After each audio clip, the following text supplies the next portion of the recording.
And it also said that the active involvement of youth is critical to achieving the sustainable development goals and in building a peaceful, just, sustainable future for all. So having recognized that meaningful participation is possible and youth are doing a great deal, now we ask the question, what are some of the challenges we face that hinders meaningful youth participation for peace and development?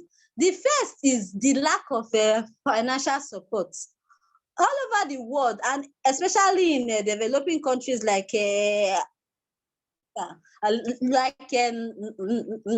Nigeria and Ghana, youth-led organizations involved in peace building and development, they are often self-funded, which present a huge financial setback in the implementation of their peace initiative. And also, even in politics, most times we say, okay, youth should be involved in politics, but politics, most time, it takes money.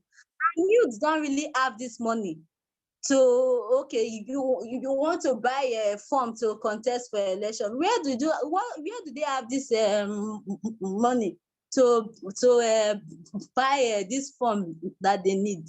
Another challenge is the lack of active political participation. The truth is that if young persons are not at the seat where decision is being made, they really do not have a say to decide that, okay, this is the project that we think we impact on the life of young people. So the lack of active youth participation, it poses a challenge on meaningful youth participation. Then we also have this negative stereotype, which keeps going on, even despite the fact that young people have shown times without number that they are positive agents of change. For example, if you see two young persons fighting, what someone will say is that, see these ones that say they want to be leaders, they are fighting among themselves. Is it this attitude that they want to use in leading? So there's this stereotype that they keep having that, oh, young people are a problem. Or probably if you put them into power, they may sell the country or do the undoable. So young people continue to live with this stereotype, and this sometimes discourage them from contributing, because most times they will feel like, if I do all this, who will really even value these things I'm doing? Nobody cares that I went to a school and I train children on the use of non-violence in resolving issues. Nobody cares that I do this. Nobody cares that I. So these stereotypes often discourage youth from participating in politics. So having said all that, I then proceed to say, how can we ensure meaningful youth participation, and how can we ensure that young people have more than just a say on paper? It's not enough to say, okay, we have resolution 2250, we have resolution 2419, we have resolution this. Oh, the UN have created a department for youth. We have the ECOSOC Youth Forum. We have the African Charter of this. All of these are in paper, but we want action. So how can we ensure that, okay, all these things written on paper boils down towards action, that we can see it all over, that when we go around, we can see that, oh, this country is really meaningfully engaging the youth, or this country is meaningfully doing this. So I listed some recommendations on how meaningful youth participation can be achieved. The first I said is meaningful partnership. The truth is that young people cannot do it alone. If we talk from January to December that, oh, we want to be the change, we cannot take this responsibility on our own. We need allies who will support and translate this our work into action. So there is need for meaningful dialogue and partnership between youth and other stakeholders. We need the political support. We need this platform where our voices can be heard. We need both financial and non-financial resources to amplify the work that we do. And also, we need equitable sharing between the adults and the youth. So it's not as if we are, oh, all the positions in the country must be occupied by youth for there to be meaningful youth participation. No, but there needs to be equitable youth power distribution. If we make more than half of the world's population and our voices are not heard, peace building cannot be sustainable. Development cannot be sustainable. And another recommendation is that we should engage with the many faces of young people. For example, most times we have a discussion on meaningful youth participation, and we tend to invite the elite, we invite people that are educated to come to the gathering. We preach, tell them, okay, this. But we tend to forget people at the grassroots level. We tend to forget people in the rural communities, people without access to technology.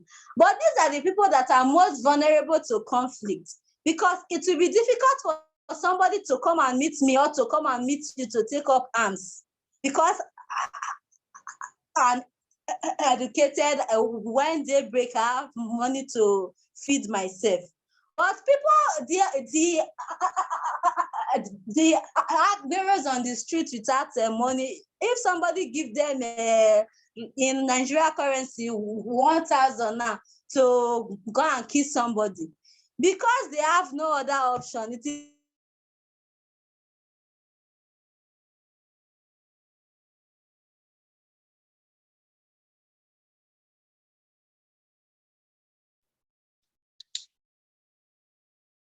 I think we are currently having an internet glitch here.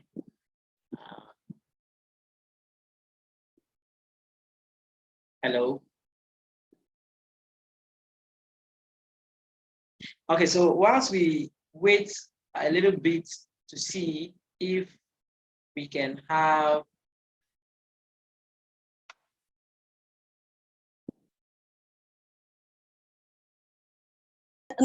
not a young person or minister of youth affairs, but the decisions in that office is not still made by that person, because he doesn't even know the decision to be made. One of the challenges that young people face most times is the lack of capacity. Sometimes you want to do advocacy, you even do not know what to advocate for. There are times, okay, you see youth on the street that, okay, we are protesting bad governance, we are protesting this, we are protesting that. Okay, what is the way forward? Come up and say, this is what we need, this is what we need. They even do not know what they need, but they know that something is not working. So there's need for us to build and develop the capacity of young persons, so that when we go out to speak, relevant stakeholders will know that, okay, we know what we want. We know what we want. And they will be willing to give us what we want, because we really know what we want. And how can the capacity of young people be built towards meaningful youth participation? We can do that through internship, through a fellowship, through mentorship, through practical peace building experiences. Not as if, okay, you want to be a peace builder, but you've never participated in any peace building activity. How will it work? You can do volunteerism. You can volunteer. You can take a leadership training, so that you will understand the trajectories that are involved in youth peace building and in decision making. Then another recommendation I have is that there's need to harness the power of social media and media influencers. These days, young people spend most of their time on social media. They are on Twitter, Instagram, Facebook, TikTok, and the likes. So when we want to preach on the need for meaningful youth participation, let us visit them in where they are. They are on social media.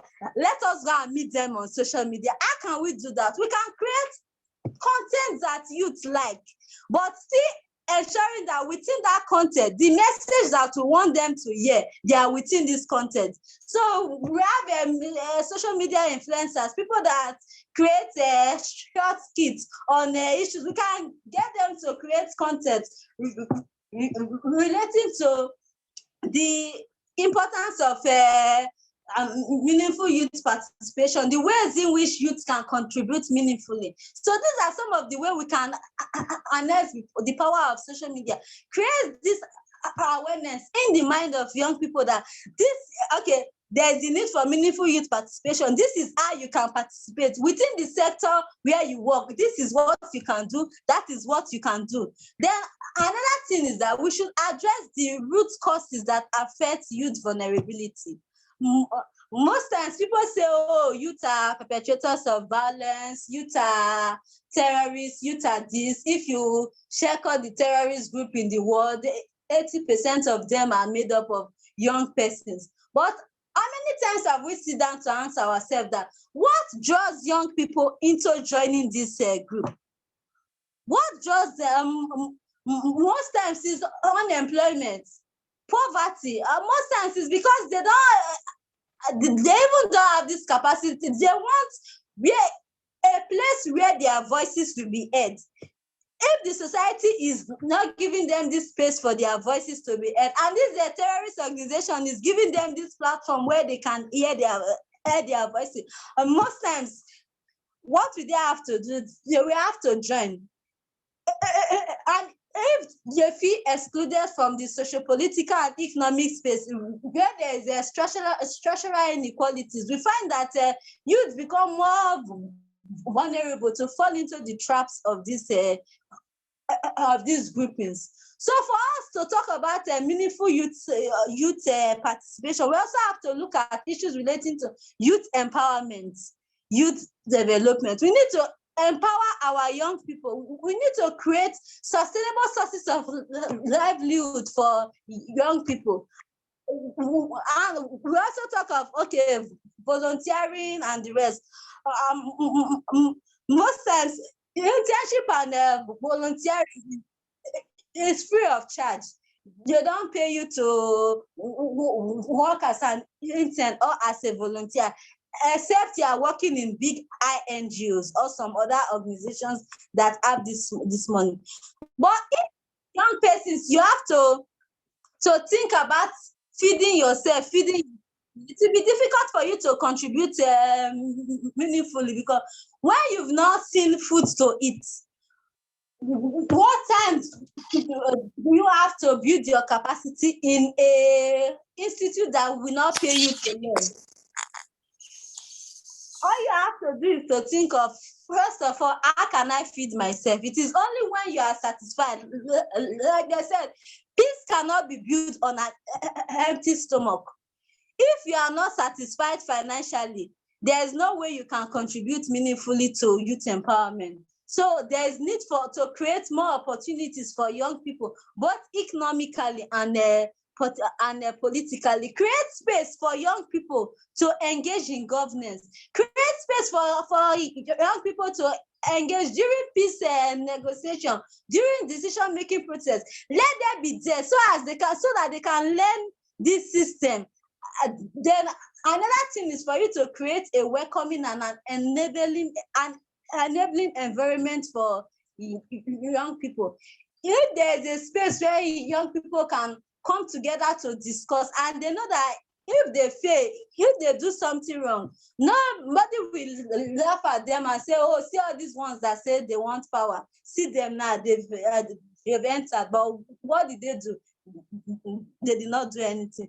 Give them this platform where they can learn from role models, learn career development, learn personal development and all that, then you will see our youth will flourish in the political space, in the peace building space, and in the development space. So I want to end my presentation by saying that unless young people are treated as leaders of today rather than leaders of tomorrow, their trajectories in peace building and development would largely be underutilized or ignored, and their efforts at participating meaningfully in peace building will be more or less like impossible to achieve. Thank you very much for listening. Wow. Thank you very much. Thank you very much for this in-depth presentation. And I'm so overwhelmed with the content and with the presentation. And I can only say thank you. These are some few points that I have been able to take notes of that I would like to share with our audience before we proceed with the meeting. Stephanie said something, that it is not enough that we have United Nations Security Council Resolution 2250 or policy frameworks and documents. The youth need to see meaningful action. They need to see action on meaningful youth participation. This is phenomenal. This is instructive. It's something that the world leaders and everybody needs to take note of, that it is not enough that we have all these beautiful and nice looking policy documents, but it is time for people, and it's time for young world leaders to look beyond these policy documents and put them into action. That is so important. And she has given us a lot, including challenges that young peace builders face, and she has also touched on recommendations of young peace builders. I'm sure that you will have questions to ask with regards to her presentation, and you may also have additions to make. But before that, there is a short poll for you to take after this particular presentation. After a presentation, a poll will show on your screen shortly for you to take the poll so that we will know where you stand in terms of young people involvement in peace building. So please, the poll is being launched. So yes, just vote, just choose your preferred option. Do you think young people should be engaged in peace building? So let's have the poll before we proceed with the second session. So in 5 seconds time, I'll be ending the poll.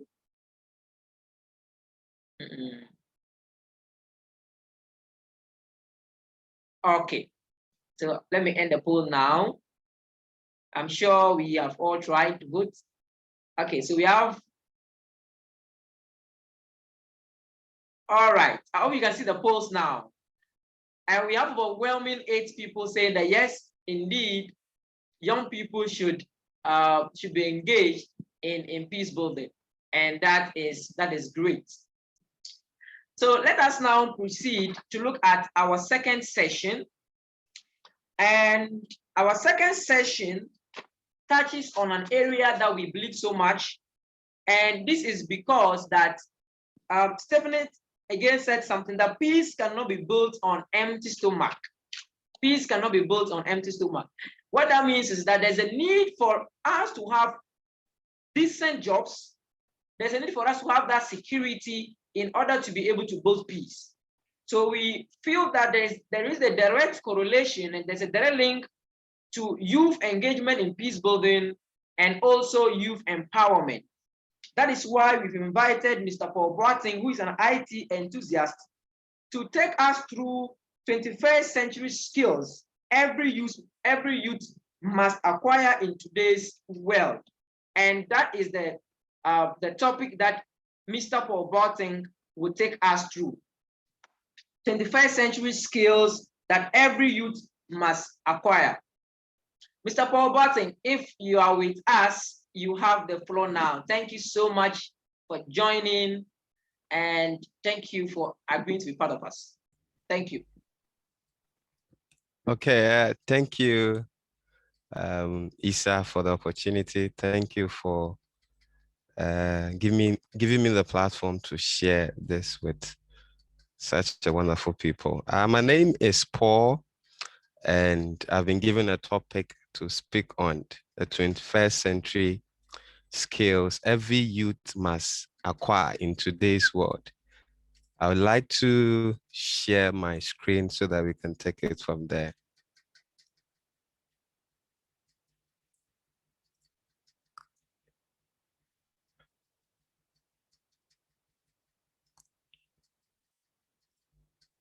And please, can we all see the screen? Yes, please. Hello? Yes, yes. Okay. Okay. So thumbs up to Stephanie for the wonderful presentation. She was mentioning some of the skills that the youth will need in this 21st century. Now, let me start off by telling a simple story. There were some two friends that went for a job interview, okay? And both the two friends qualified for the job, but they couldn't give they couldn't give the two of them the same position because they needed one person to occupy that position. So there was a need to look out for something else, something different, because they were all having the same certificate, they went to the same school, they received the same tuition, and now they've come out looking for a job. So then they looked at their CVs to look at for skills. What can they do? And they found out that the other friend has got some skills that his colleague friend hasn't. And because of that, he was rather employed, given the position to work in the company. So this tells us that skills are really, really important. Sheryl Sandberg once said, she said, build your skills, not your resume. So instead of finding rich words to make your resume or CV so rich, focus on building skills. In order to be fit for the job market, you need to acquire skills that will give you an added advantage over your peers or over others. So skill acquisition is really important. Now, I would want us to look at what a skill is and what a talent is. Are they the same thing or they differ? Talent simply is an innate ability, okay? A special ability of a person to do something. You don't need to be taught. You don't need to school before you get to do what your talent is, okay? When you are sleeping and they wake you up, you just go into performing that particular talent. But talent alone is uh, it's not enough. We have to look at getting and acquiring skills. In fact, when you pay much attention to your talents, you develop them, you put in much effort, okay, it becomes a skill. You develop an expertise around that talent. So we have people who can sing. You know, some people who can sing, they are talented. And then we also know Beyonce, we know Jay-Z and the others. What these people did was to put in much effort into their talent. Okay, now it has become a skill, something that they have expertise in. Okay, so a skill is an expertise which is acquired by a person through training and learning. A skill is an ability in which you put in much time and efforts to develop. Will Smith, we all know him, uh, an actor. He said, talent you have naturally, but skills is only developed by hours and hours and hours of beating on your craft. Okay, so if you'd want to know, you can even Google the number of times Michael Jackson spends on training on his skills in order to be perfected in his craft. So skill here is very important. Now let's look at more comparison on talent and skill. So talent is an inherent ability, as we've spoken on, and then skill is also the expertise to do a particular task efficiently. Talent is something God has gifted. but you have to develop skills. You have to develop your skills. Then mostly is possessed by some selected few, but for skills, anyone can possess skills, and it is possessed or acquired through learning. Talents require recognition. You have to recognize that, oh, okay, I have this talent, I have that. But with skills, you have to develop skills. That means devoting time, putting in much effort in developing that particular skill. Then when it comes to guidance with talent, you need coaching. Okay, so you will need coaching. That is, someone spots that you have a talent and he helps you enhance the talent. But with skills, you need training. If you want to be a peace builder, you need training. If you need skills to be able to team up with people, I mean, to have that team work skills, then you have to be trained to do so. Now we move on to the 21st century skills.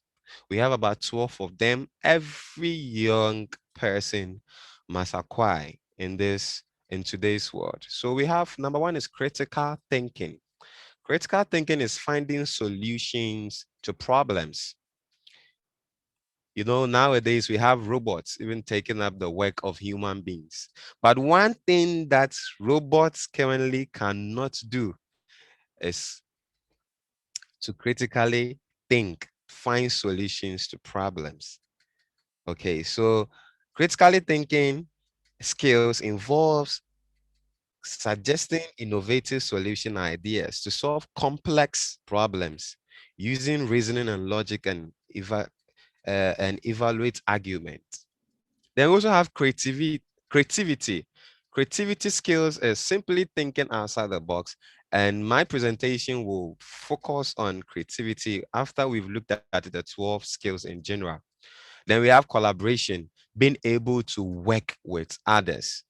If you are not able to work with others, then I don't think you'll be accepted in the job market, because working is all about others. Whether you are producing goods, you have to work with others. Whether you are providing services, there's a need to work with others. You are not an island. You can't survive this world on your own. You can't fit in into the job market if you are not having a collaborative skills. So there's a need for the youth of today to learn how to collaborate with others when it comes to work.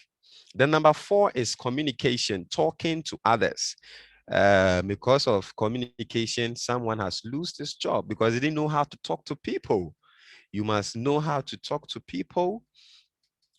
When people say things to you angrily, you don't have to respond back angrily. You must get that skills, communicative skills, in order to thrive in this 21st century. Then we have information literacy.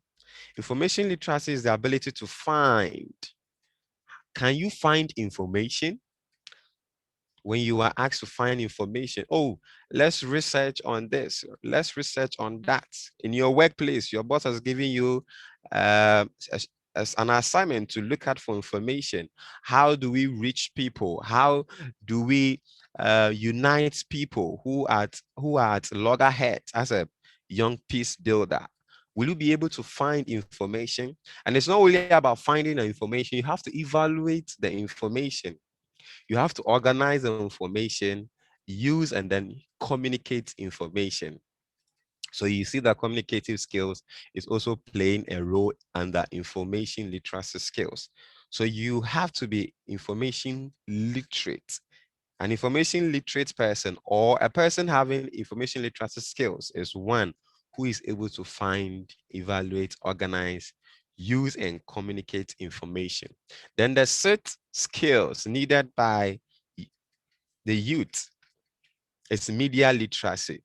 This is simply understanding the methods and outlets in which information is published. So information is published through the newspapers, television, radio, magazines, social media. How are you able to use all these outlets to your advantage?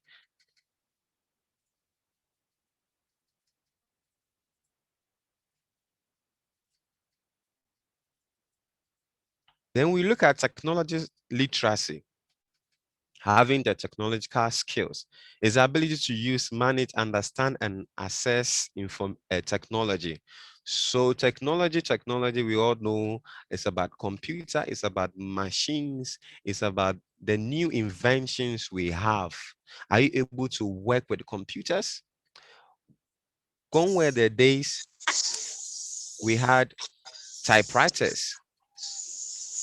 Now we don't have typewriters anymore. So for you to be able to fit into the job market, you should be able to familiarize yourself with technology.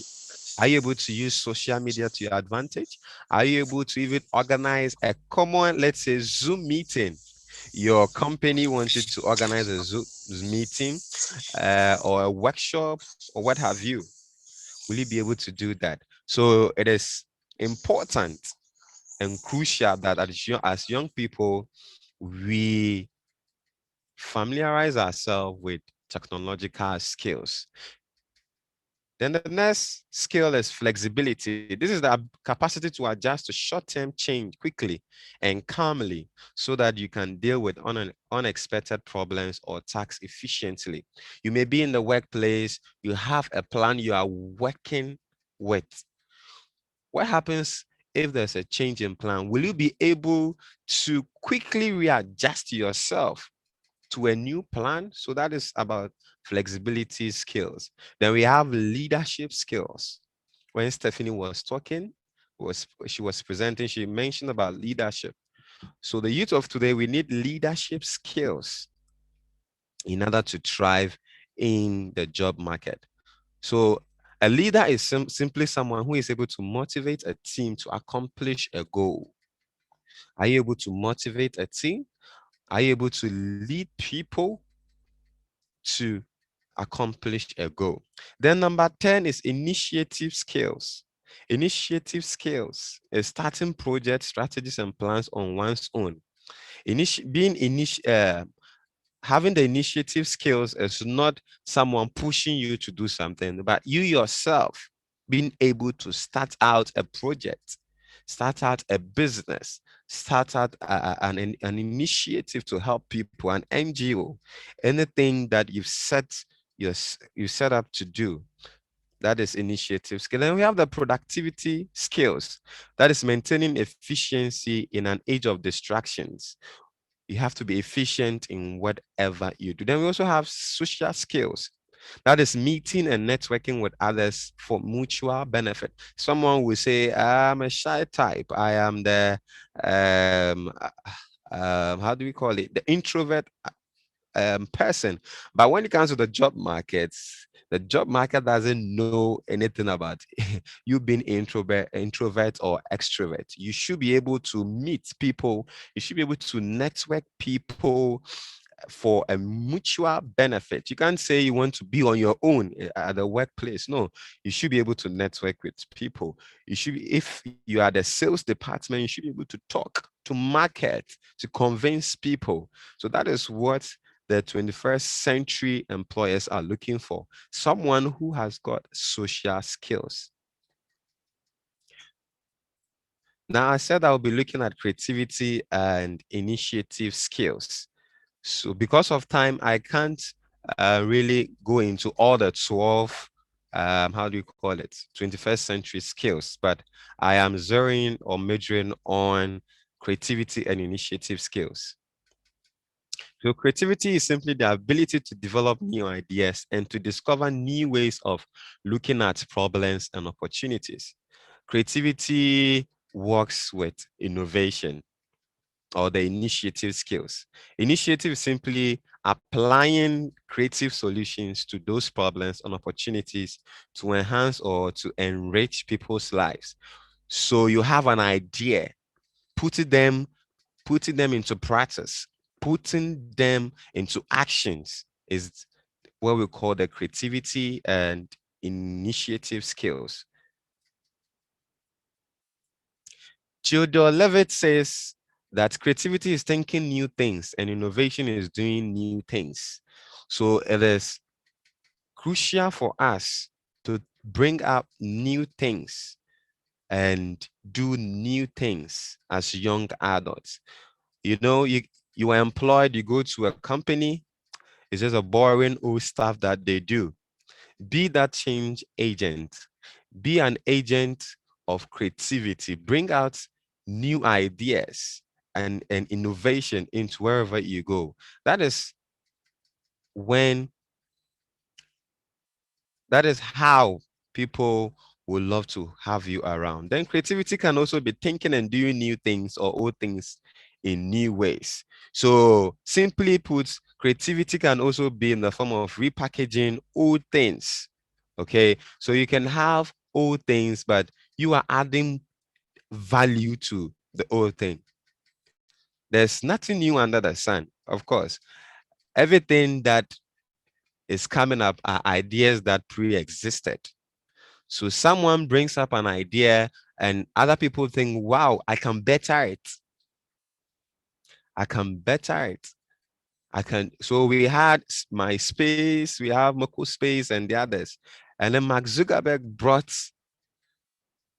Facebook. So Facebook is not totally a new idea. It's something, the concept already existed, but he took what had already been in existence and then he added new ideas to them.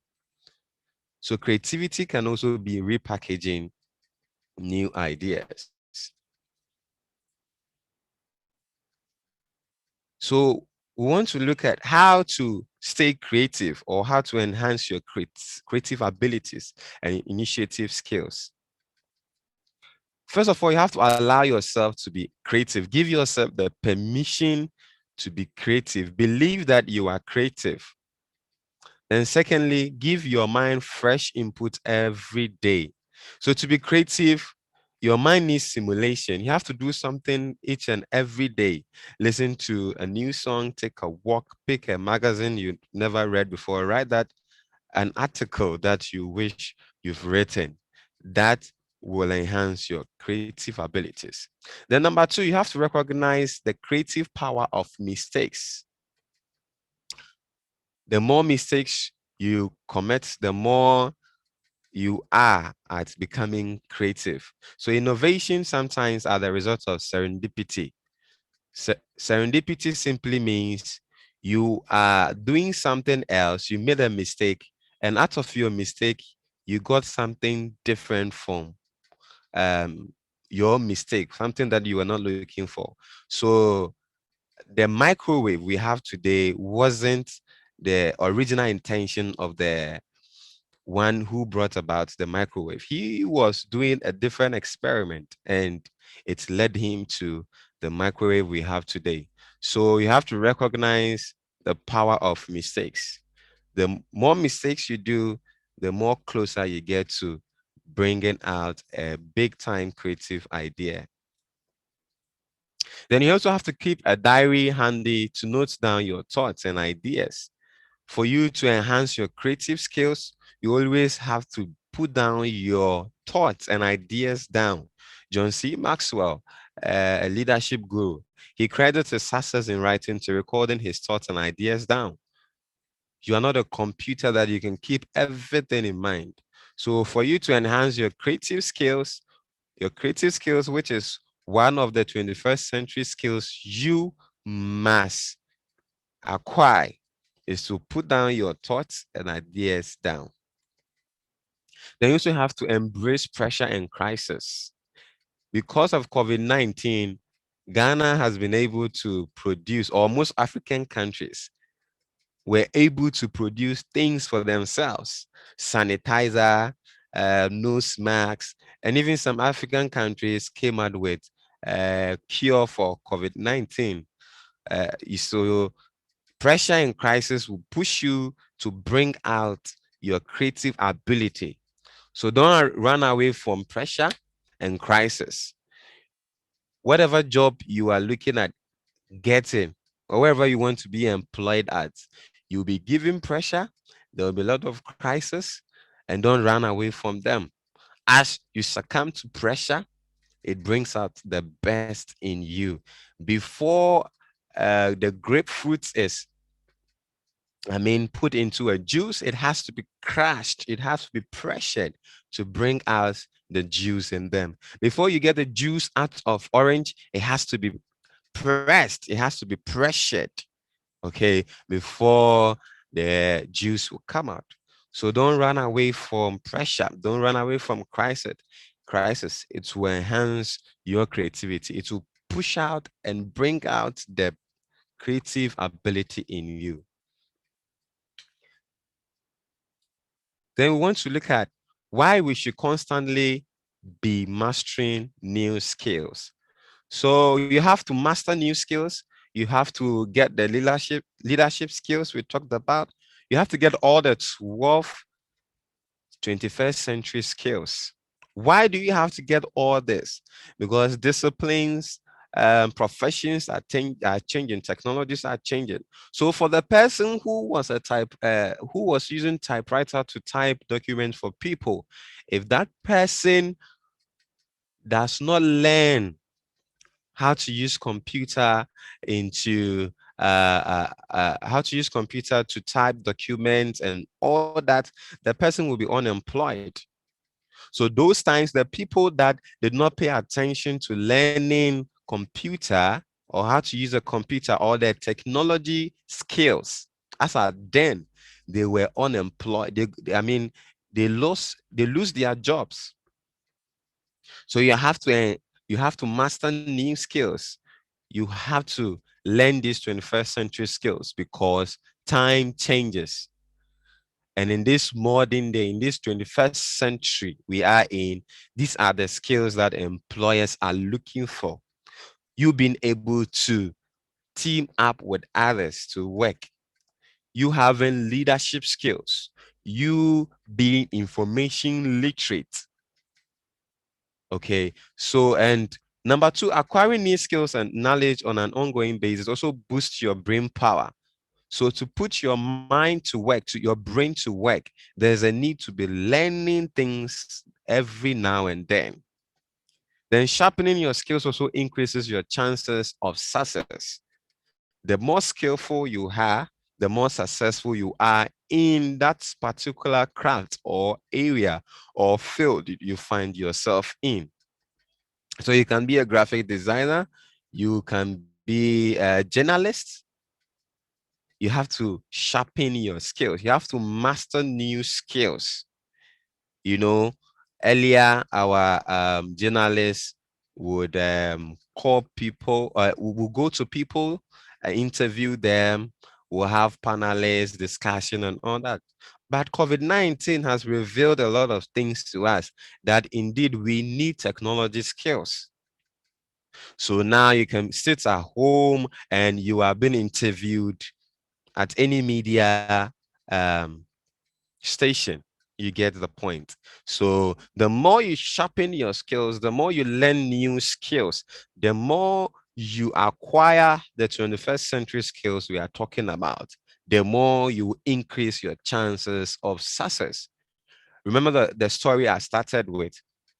They went for an interview, but the other friend has sharpened his skills. And so he was picked for the job. So Albert Einstein's, he said that his discoveries and scientific breakthroughs were principally the result of inquisitiveness. He said, I have no special talent. So he is saying that, well, the talent that people have, the innate abilities people have or talk about, he, according to him, he said he had no special talent. He only was passionately curious. And to develop and master new skills, you need to be curious. Oh, how does Zoom work? How does Facebook ads work? Maybe you're a business person, you want to advertise your business online. How do I do that? How do I do social media marketing? How do I do search engine optimization? So all these are technological skills that are in demand in this 21st century. So if you are going to succeed in this world of ours, then you have to enhance your skills. You have to master new skills. So we'll look at tips for acquiring and mastering new skills. So number one, as I said earlier, is to be curious. Curiosity is essential because it makes the process of developing skills much more enjoyable. If you are not curious enough to find out the leadership skills needed to bring a change in Africa, then you will not be pushed to learn. If you are not curious about the skills needed as a teacher to make your student better understand whatever you are teaching,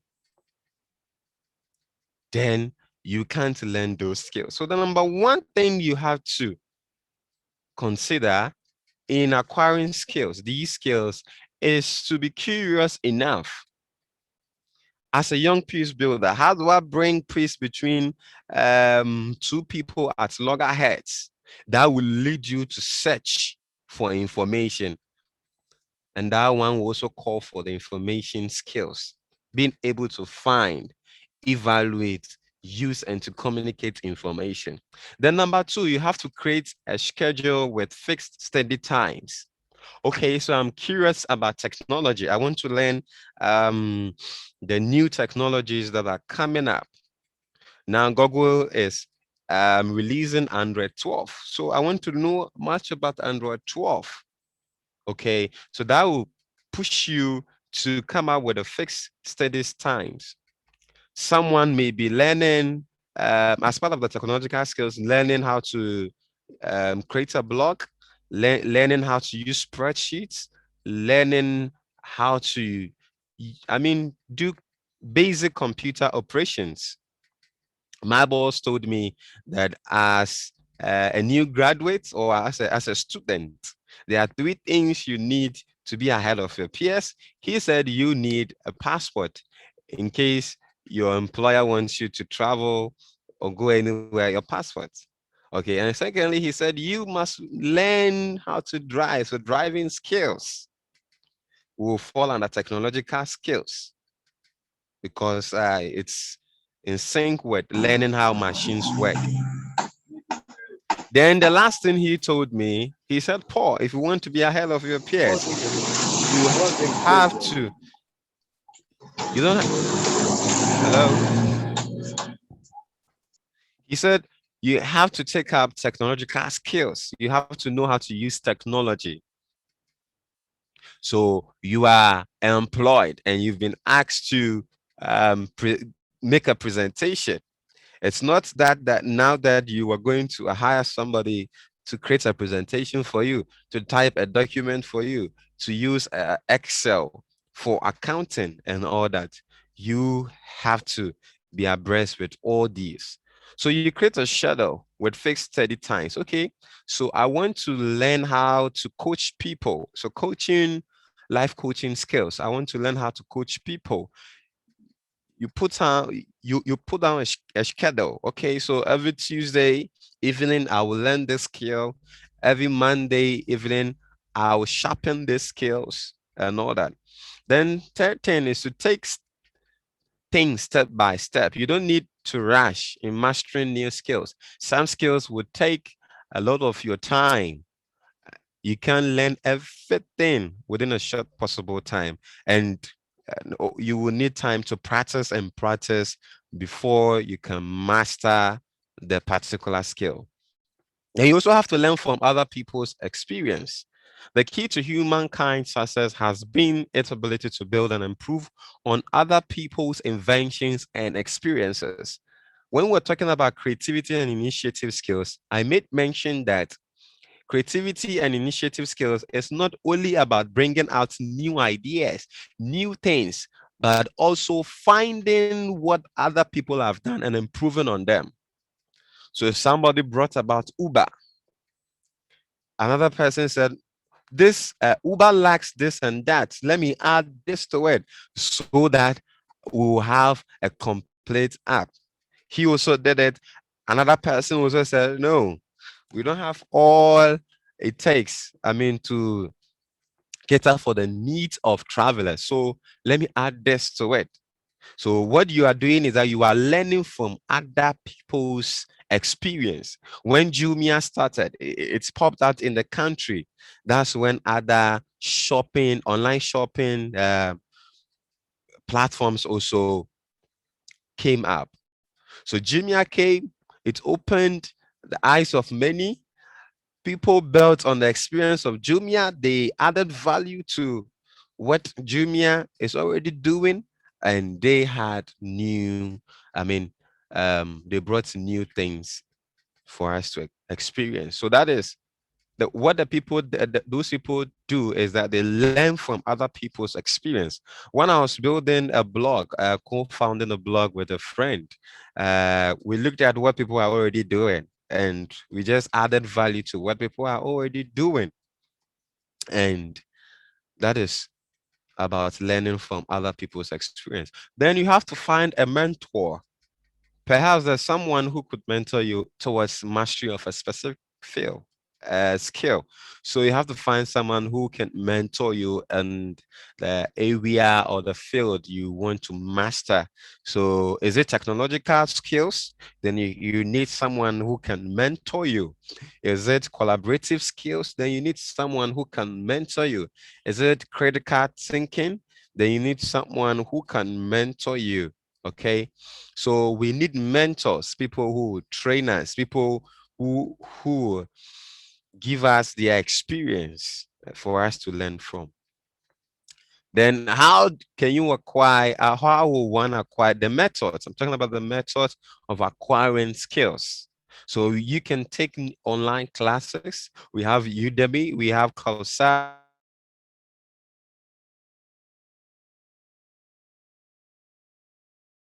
can learn online courses. You can take online courses at Udemy.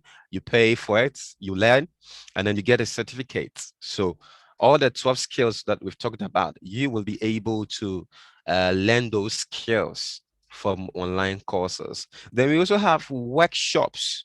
You can attend workshops and get your skills enhanced. Then we also have the third thing, blogs or podcasts. You can listen to podcasts on a particular skill development.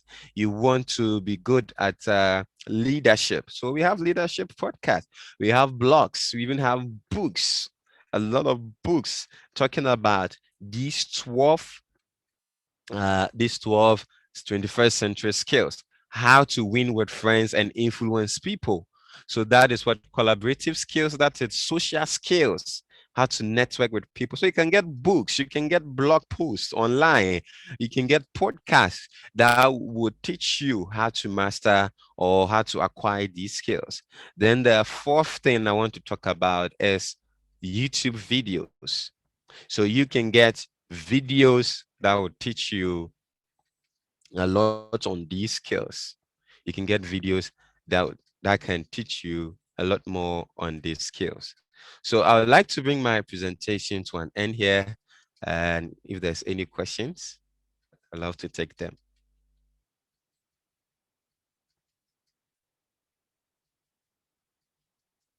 Thank you so much. Thank you.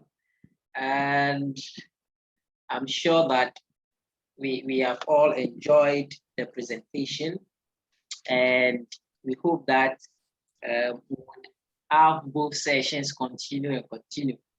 But for the sake of time, we can't be able to continue with them. We'd have to look at getting another day to bring our two brilliant facilitators and many others on board for them to be able to take us through. Okay, our next thing, but before that, I would like to share my favorite quote from his presentation. He has touched on a lot of things. And there are a lot of things that I actually didn't think of.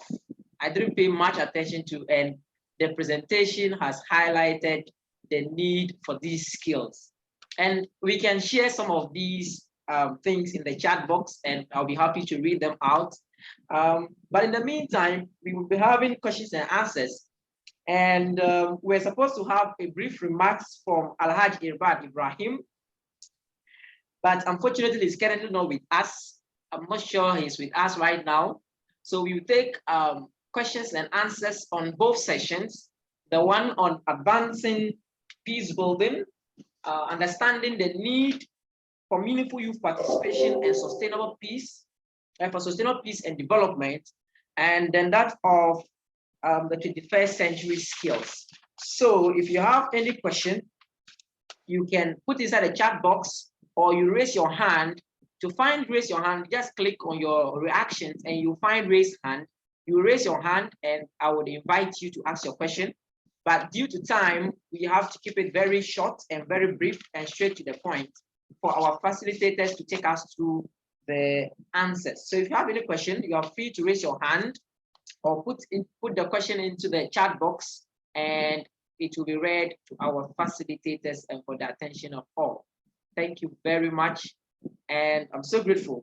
The more skillful you are, the more successful you can be in your area. This is so powerful. If you are a peace builder, the more skillful you are in peace building, the more successful you can be in doing your peace building work. This is so instructive. So let's take the questions and answers for now.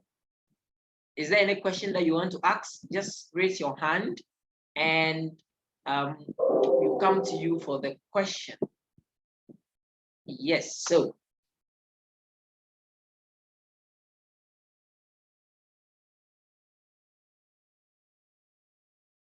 Let me check the chat box, the comments and see. We have, thank you so much for sharing. These skills are indeed very necessary. YouTube have been very useful tools for learning for me in this pandemic. This is from one of our facilitators. Stephanie, thank you so much for sharing. Thank you, thank you. Then we have JB who said, thanks for the nice presentation. Thanks for the nice presentation. Please, if you're happy with the presentation, show by your reaction.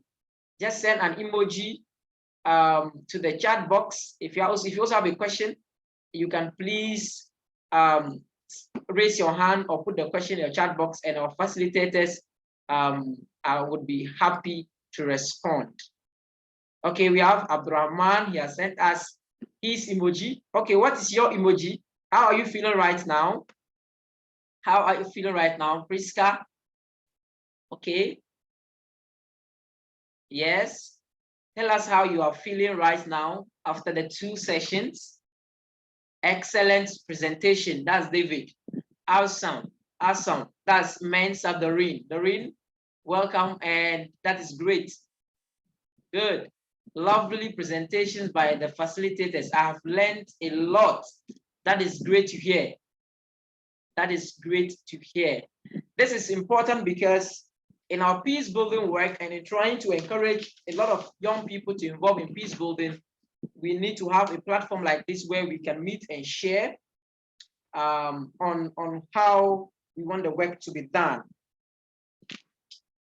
It seems we don't have questions for our facilitators, so I'll move to our facilitators once again. Stephanie for her remarks and take the remarks of Mr. Paul Boateng before we come to look at how we can have a short campaign. We're going to have a short campaign. We have 13 people on the call, and because today is UN Peacekeepers Day, we're going to have a short campaign, and you just briefly introduce yourself and you tell us what peace means to you. And at the end of your statement, you add, and I stand for peace. With this, I stand for peace, like this, yes. So, but before that, let's move to our facilitators. Stephanie, the floor is yours.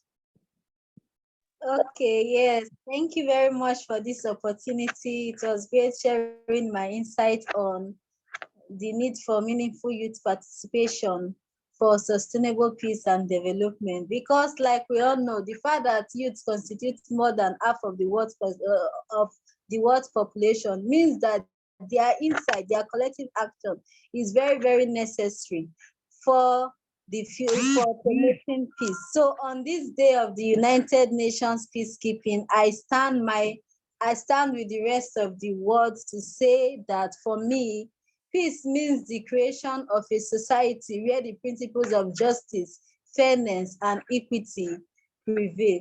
Thank you. And thank you for a wonderful presentation, Paul. It was really great hearing about the skills that we need in the 21st century. And I think I will have to also up my game on improving my capacity towards some of these skills you mentioned. Thank you. Thank you very much. Thank you very much, Tiffany. That's too powerful. That's so. Mr. Paul Boateng. Hello. Yes, we can hear you. However, your video is off. Oh, okay.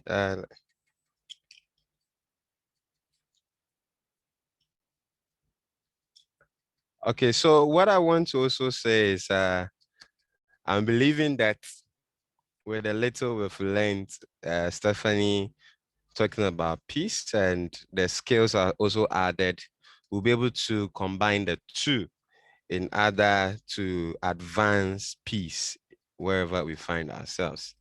Thank you. Thank you very much, Mr. Paul. Indeed, combining these two sessions, it means that we are actually prepared. It means that we can do more of our peace building work, because combining the ideas of peace building and adding that with the idea of how you can be able to acquire the needed skills and put everybody on board, that means great.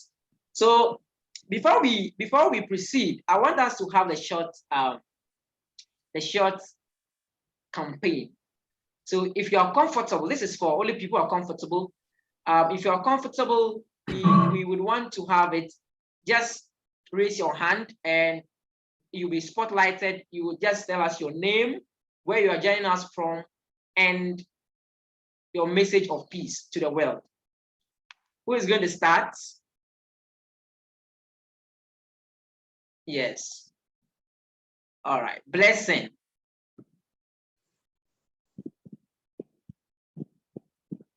Blessing, yes, you have the floor.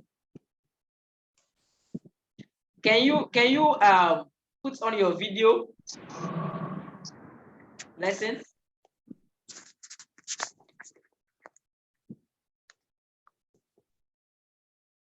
Hello, Blessing.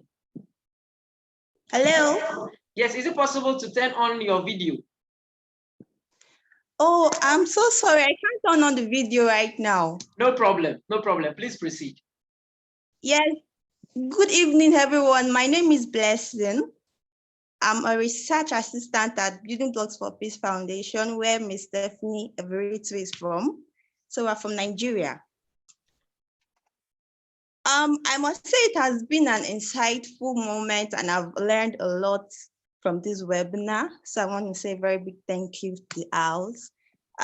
For peace, I would just want to say that peace is a long-term investment and is a lifelong commitment. So we have to start now in order to attain a bright future. As youths, we have to start now in order to attain a bright future. Thank you very much. Thank you very much. Thank you very much. And Blessing is saying that peace is a long-term investment and a lifetime commitment.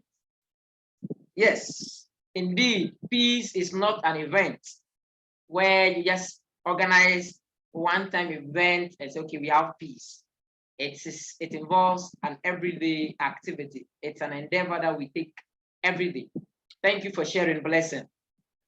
Yes, so who is going next? Albert, Abdurrahman, Jacob, David, yes. Who is going next?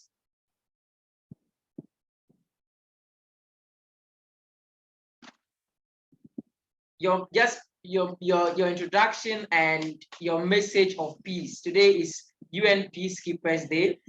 And you'll agree with me that majority of these peacekeepers are young people, and we need to commend them for their efforts and to appreciate their efforts. So what is your message of peace to the world today?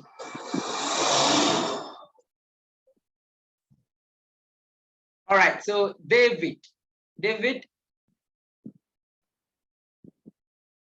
have the floor now.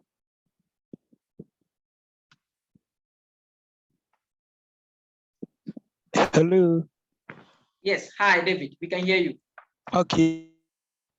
So what I can add, or my little contribution is, as you're all learning, you have to practice it so that the environment or the nation or our country can be a peaceful, harmonious place for us to live in. Thank you. Thank you very much, David. We have the next person, Albert Dunu.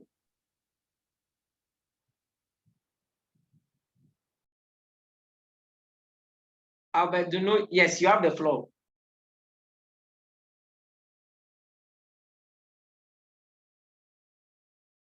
Albert Dunu, you are muted. Kindly unmute yourself. Okay, thank you. I would like to say that peace is more than just saying it or organizing programs or educating the youth on sustainable peace. But the focus we should have as youths should be doing and not just learning, which whatever we learn, let us put it into practice.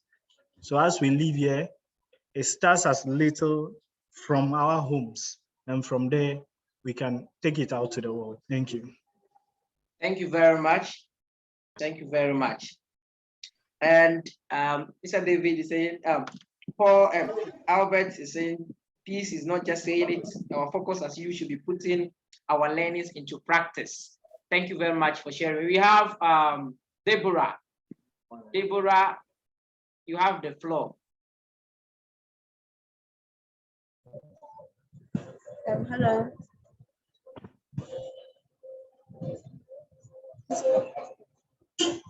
We can hear you, Deborah. Okay. What I want to say is, just as what Stephanie said, more than half of the population is below the age of 30, which is the youth.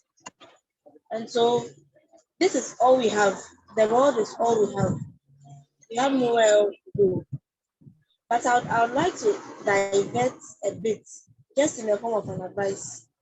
But I would want to divert a bit. My advice would be that we, the youth, should stop following the so-called politicians in our various countries. You know, they have nothing for us but empty promises and stuff like that. They lead us into doing all sorts of violences. But if you ask them, they will never involve any of their family members in it. But if they're looking for people to do all sorts of violence, it's the youth. Mostly because we don't have jobs to do because of the high rate of unemployment, so to say, in our countries. And so we should be very careful, and then we should be very open-minded. If anybody who calls himself or herself a politician, especially when it's getting to election time and they come to you to do any form of violence, tell them to involve their families before you. That way, the peace we are all looking for will reign. Thank you very much.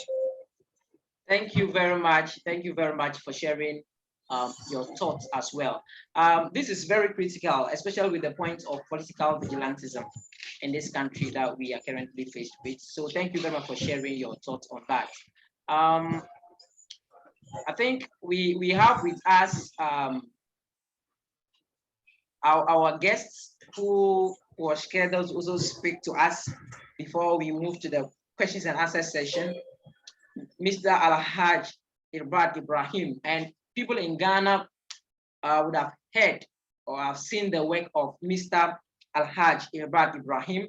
He is a young peace builder, a security analyst, and peace ambassador as well. So we are so excited to have Mr. Irbard Ibrahim with us. Sir, please, if you can kindly unmute yourself and share with us your experience and perspectives as a young peace builder and a peace ambassador, and your work as a peace analyst, and how we can be able to put all of that together as young peace builders to enhance our peace building work. Thank you so much, sir. Hello, everybody. Sir, before you proceed, I would like to inform you that the meeting is being recorded, and the meeting is also streaming live on Facebook, on our Facebook page. Thank you so much. Fantastic. I hope everybody can hear me. Yes, sir, we can hear you. Yes, please. Very wonderful ideas. I caught up with the last submission that was made by our beautiful sister.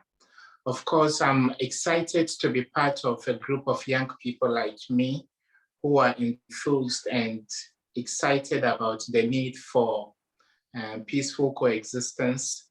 We live at a time in the world where so many things divide us, and people have gotten really violent because when they look themselves into the mirror or in the mirror, they see someone different from the next door neighbor.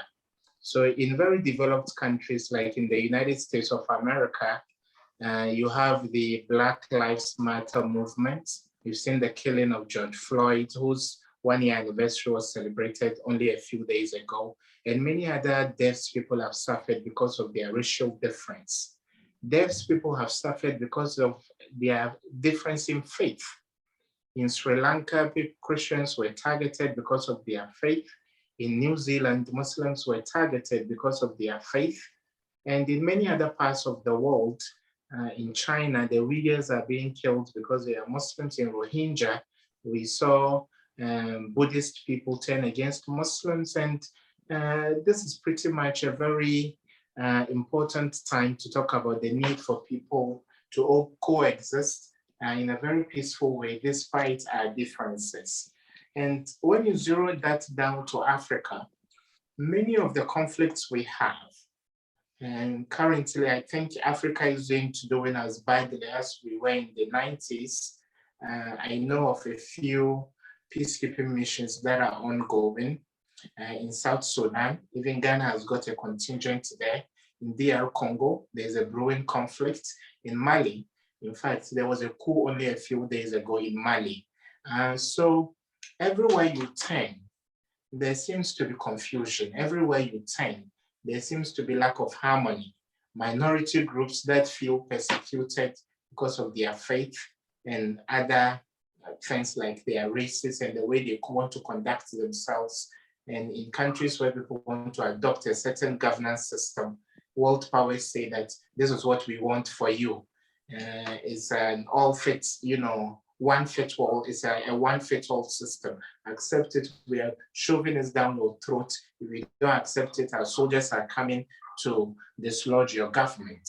And so at this critical moment, I'm excited to be associated with a team of young people like you who are targeting Africa, operating from Ghana, but we are conscious of the fact that in a digital world, when a pin falls in Accra, the domino effects are felt in faraway Philippines, for example. So I think Ghanaian voices should be amplified on the good example and beacon we have been of great interfaith peaceful coexistence, great welcoming of people of other races. We welcome visitors very easily in this country where people don't welcome them in other parts of the world. And I believe that society becomes stronger when we work together. And there are lots more that bring us together than the few things that separate us. So going forward, I think I associate myself with what this important youth group is doing. And I think we need to talk some more and put Ghanaian model young people on the map so people can look up to Ghanaians and know that this is the system that has created us, and this system can be replicated in other countries. Look at the boarding system in high school, for example. All of us on this platform, whether you come from a Christian home or a Muslim home, chances are for the first 15 years of your life, you'll only encounter with someone of the different faith or a different faith has been the little time you were spending with the person in school. But the boarding system Ghana has brings people from the north, people from the east, people from the south, people from the central part of the country. It brings all of you together. People who are Dagombes, people who are Evers. When I was in uni, and I was sharing a common space, I was on top, it was a bunk bed. The bed beneath me was for people from the Volta region. So our educational system as a country itself is a shining example for the rest of Africa and the rest of the world to learn. It's only when people understand each other that they can learn to coexist peacefully. But when we continue to drive a wedge and widen the gap between people, and now Africa is now adopting Western values. Those days we used to live in a communal way. You could have one household made up of your cousins, your uncles, your aunties, your nieces, your nephews. If you returned from school and your mother wasn't there, there was a support system that would take care of you till your mother returned from the market. Now, if a child returns from home, he returns to an empty house where he can't even knock on the door of the next door neighbor. So we seem to be living together, but we are so far apart. We need to go back and pick up those beautiful little values that have made us this tight-knit, tolerant society we have become as an example to the rest of the world. So instead of living in isolation, I believe that families can still build around the values of community, values of communal living. And today, when your child does something wrong in school and the teacher disciplines him, you go there and then you call the bluff of the teacher, you insult the headmaster. If you have some money, you say, even this school is a Saito school, why would I even bring my child to this LA, this MA? I'm going to take the child to a Montessori school. But there were times in the past, someone could look a rich man in the face and say, you are over-pampering your child, you are spoiling him, you are spoiling her. Let the person appreciate that the next door child who is from a poor family can coexist with him. And there's something that is, developing in this country. You see, the rich families are in high-walled, gated houses, and they boldly inscribe, beware of dogs. So little kids can't even play football together. Rich kids are, caged. But all of us, people who are ministers today, I'm sure people who even became presidents in Ghana, played community Frakobo football, where you met on the pitch. It didn't matter whether the other player is from a poor family and he hadn't eaten since the gari he took in the morning. You would play together as kids. You would bond. Human beings were created to live together. We are sociable beings. There's a story that is being told about the slaves who were taken to the plantations by force. There were women as part of the slaves, and some of them were working as maids for their white masters, the slave masters. But because human beings are meant to live together, human beings are meant to bond with each other. You would find the baby of a slave master get so emotionally attached to a slave woman. The person would want to feel the cuddle of a slave woman. That is how human beings are.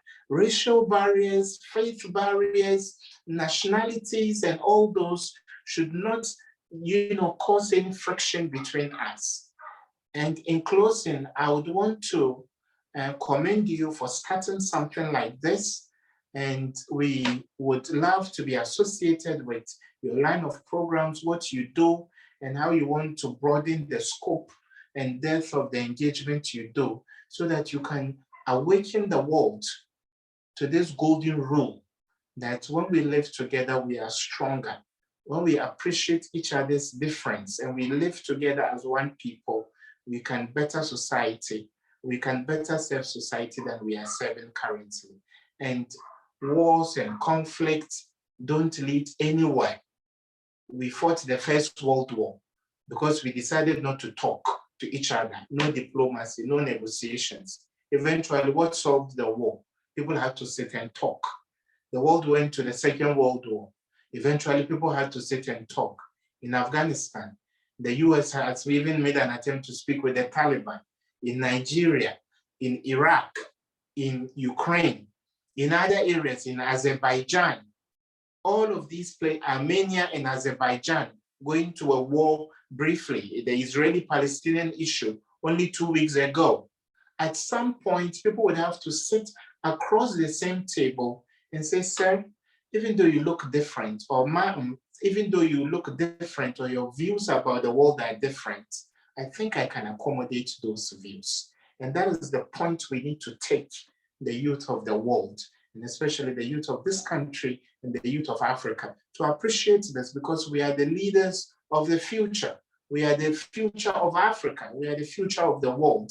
And when we learn to live together despite our differences, Ghana, Africa, and the world will be better places for everybody.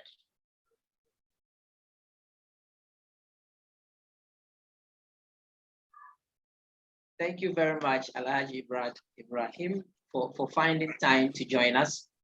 We are so happy to have you join us. I think we had 2 sessions, and first session was facilitated by Stephen. And Stephen is the Director of Administration at Building Blocks for Peace Foundation in Nigeria. And she spoke on understanding the need for meaningful youth participation for sustainable peace and development. Then we had a second session, which was also facilitated by Mr. Boateng, who is a professional teacher and an IT enthusiast, and the co-founder of the online teacher help blog, Pagez. And he also addressed us on the 21st century skills every youth must acquire in today's world. So it has been a long discussion, very interactive and very educative. And you've come to spice it up with this global perspective of peace building and how we can be able to work together. For somebody like me who have been following you across social media, I understand and I know the work that you have been doing in trying to break down barriers. Sometimes some people feel that our views or our ideas are not very popular because we are trying to bring down barriers that have been erected for so long. So sometimes they feel they're not popular, but they are necessary. And sometimes you have to come to realization that we must not be the same. We must accept to adopt and live with other people who we feel they are very different from us. So thank you very much, Alhaji Ibrahim. I think we are to the end of the meeting. And thank you very much to all participants who have joined across the globe, from Nigeria, from Ghana, from Tanzania, from Uganda, wherever you are joining us from. Thank you. And from USA, I can't forget about our board of directors who joined us from Florida. And for all of you, thank you very much. And I hope that the skills that we have all acquired, the knowledge that we have gained, we will apply that in our peace building work. And we will continue to ensure that we do what is expected as young people. And let us not forget that the young people and men and women in uniform and in civilians who are in harsh weather conditions, who are at high risk, trying to preserve the peace of this world as UN peacekeepers. Let's continue to appreciate their efforts and to acknowledge their contributions to the peacekeeping missions of the world. Thank you very much, and may God continue to bless us all. Bye-bye. Bye. Bye-bye. Bye.